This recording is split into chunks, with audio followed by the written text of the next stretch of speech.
When faced with the challenge of getting over it, you find yourself mixed in a vile concoction, where you're essentially forced to get a grasp of the most basic control before you can play the game well.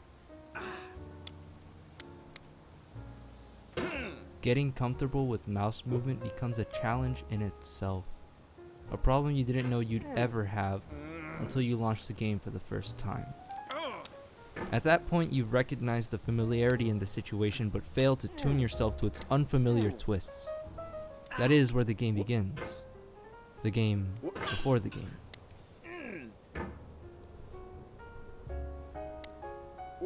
You begin to get that sense of disorientation and disconnection felt when doing something over and over again. You start off as a small learning thing, and before you know it, you see yourself improving inch by inch. You know this may have been the 5th, 10th time you fell down all the way at rock bottom. But you also find yourself climbing back up faster each time. Each obstacle gets less intimidating. They become less like obstacles and more like minor inconveniences.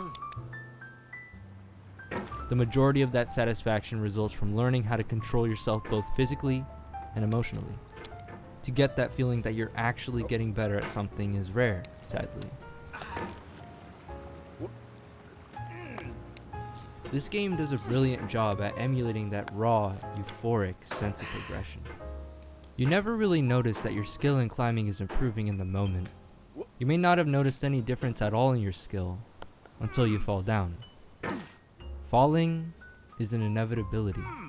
It is an aspect of the game which makes it complete. Falling is required to learn from your mistakes. Most of that frustration comes from that fall, and with it, the inability to determine what you are doing wrong. With that failure comes not forgiveness, but opportunity.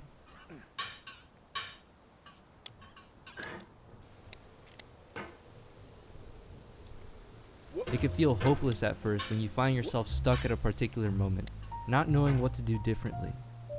Time goes by quickly as you wrap around yourself, repeating the same movements in hopes of getting a lucky strike.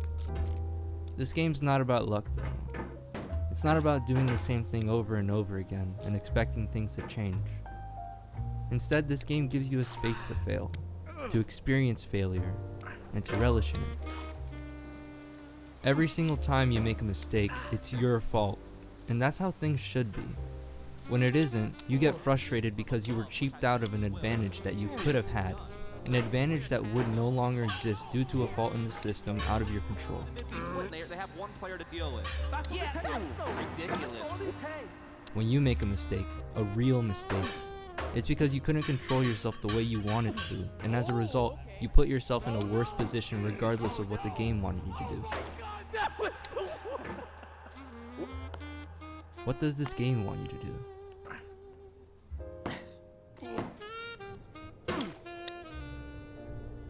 Well, the game wants you to succeed, right? If not, then there really wouldn't be much of a game to begin with. But the game wants you to succeed with a certain dignity. This game wants you to win with a blinding, shiny medal. And so it creates a daunting environment for that daring seeker of gold, prepared to find their achievement shrouded in a thick layer of frustration waiting to be removed. I like to make the distinction that watching a game is more frustrating than playing it yourself. When you're watching someone playing this game, you're watching someone with the hopes that they complete this challenge when they act like it's some Sisyphean task. More specifically, you're there to watch them fail, and to laugh at their mistakes. You can't blame anyone though. Their reactions make the game pop out more when watched by the viewer. It makes the playthrough comedic, it makes their personalities show, for better or worse, and it makes for good content. But in the spur of laughter and joy you experience from another's pain, there comes a point where maybe you would like to help them. You can't control what they're doing, but maybe you can tell them what they're doing wrong by sending a little chat bubble to be lost in the sea of other chat bubbles attempting to do the same exact thing, or just not doing anything of that matter at all. It becomes frustrating because you see someone doing something wrong and you can't be there to help them. Or maybe it becomes frustrating because you feel like you could do better yourself, but you're stuck to watch someone fail hilariously miserably. At a point in watching them play, you think to yourself for a moment, I could do that. And you do. At least, you make an attempt to do so. And soon, there you are, stuck in all the right places. Is this all this game is? Well, and then you get progressively higher. And you wanted to stream this? Why? This game is designed to set you up for failure, and it's designed to get you back up. A large part of the design is that the game lets you fail without punishment. You could argue that your punishment is having to start all over again, but I disagree with that statement. You are given an infinite number of chances to get back up to your original point. There are no points to be deducted from a total. No health to be lost. No time constraint. You have infinite time, infinite chances. There is no external pressure. The only limit is your will. How willing are you to familiarize yourself with this obstacle? How much time, however infinite, are you willing to spend to actually get past that single obstacle? How far does your will go to complete the entire game instead of giving up halfway through to be buried in your library forever? You're expected to feel defeat, to get that feeling that you just messed up really bad. You aren't supposed to consistently keep a straight face throughout your playthrough, but you are encouraged to keep your chin up and to try again. You should expect failure and welcome it. Accepting failure is not accepting defeat, as failing is the only way you can actually progress through the game. How are you going to get over that cliff without knowing what you should not do in order to get over that cliff? What strange move should you do that will work here, but definitely wouldn't work there? It's hard to get angry at this game, because you'll realize that there's no real reason to get angry. You are there to learn and to overcome. Anger is not to be confused with frustration. You play this game to experience difficulty. Anger comes when you forget what you're playing and why you're playing it. Are you there to get upset? Or are you there to win? Don't be angry because you lost. There's no losing here. If you're going to be angry at anything, be angry that you weren't good enough. And here at least, you are provided ample space to make mistakes.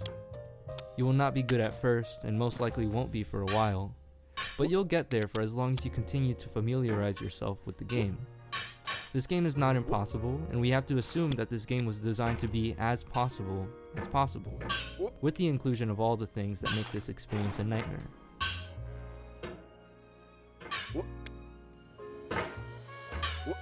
But it ends up being a fun nightmare. A nightmare you want to keep digging through, just to find more things. Worse things to put yourself through. Roller coasters are, I'm okay, I can do it a little bit. I do not like being scared. I'm for real scared. In a haunted house, you get that feeling of anxiety building up as you anticipate what will happen. You'll be scared, you'll be screaming, you probably won't like it in the moment, but you tell yourself that you're not closing your eyes this time. Not that you could. You need to see where you're going to walk through after all. But nonetheless, you understand what you're going to put yourself through and you do it anyways. Why? You know it's going to be fun to think about in the future, and it'll be an experience in the moment.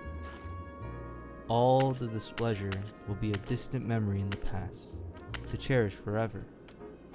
That's what this game feels like. I guarantee that all players experience that feeling, a feeling of dread, where they got to a point and all it would take is one wrong move to fall all the way down. All that hard work down the drain. When you're there though, you feel that blissful release of tension, and for a moment you are free to react however you want to what you just experienced. There is no turning back, but instead moving forward.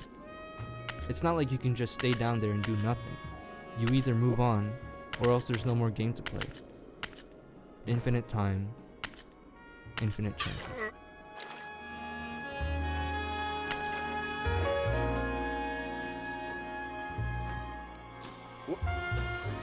The struggle itself toward the heights is enough to fill a man's heart. One must imagine Sisyphus happy. In Albert Camus' The Myth of Sisyphus, he connects his philosophy to a tale of a man destined to roll a boulder on a steep mountain, always nearing the edge at arm's reach, only to fall back down, to do again for what will feel like an eternity. Sisyphus found meaning in their struggle, and with that, their ambition and their happiness. It no longer became a problem of knowing whether it could be done, but doing it regardless of the odds.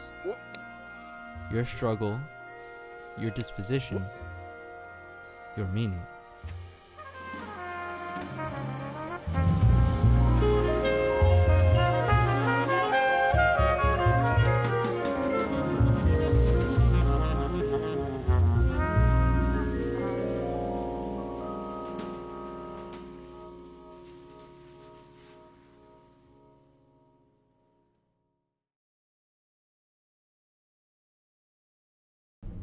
That's what matters. Yeah, I guess so.